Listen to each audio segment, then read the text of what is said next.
But when I was an intern at the University of Wisconsin, one of my first rotations was on the hematology service, and I got to sort of see, the other side of the coin, so to speak. Got to be in the clinic a little bit, and my background is in molecular biology, so I'm really interested in, changes in DNA and mutations, and it seemed like to me that hematology and oncology was really at the forefront of developing, new treatments based on those changes. It's really at the forefront of personalized medicine, and so that's how I got into hematology and oncology. Cancer is not a one-size-fits-all diagnosis. Everyone is an individual. Their cancer is individual to that person, and so really the way that medicine is going, and really in particular oncology, is to personalize treatments to the patient and the patient's cancer, and that really means getting down to the molecular level, looking at the DNA, looking at the changes that drive the development of the cancer, and targeting those treatments to that.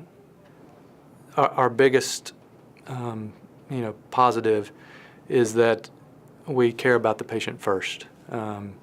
We're a very compassionate group, I think.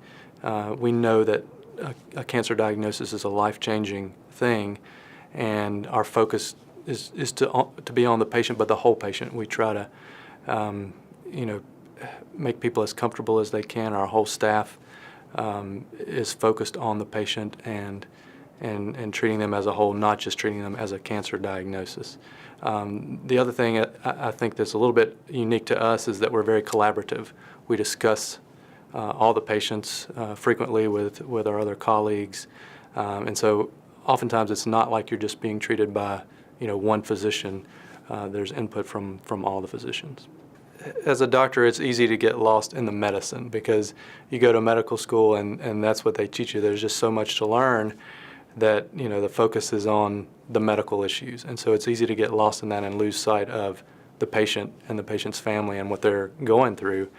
And really, as a physician, I think our job is, as you say, to be an advocate for the patient, to do the right thing for the patient, whether that's medically or something else. And that's something that personally is very important to me, and I think our whole team and our whole philosophy is built around that, is doing the right thing for the patient, not only medically but otherwise.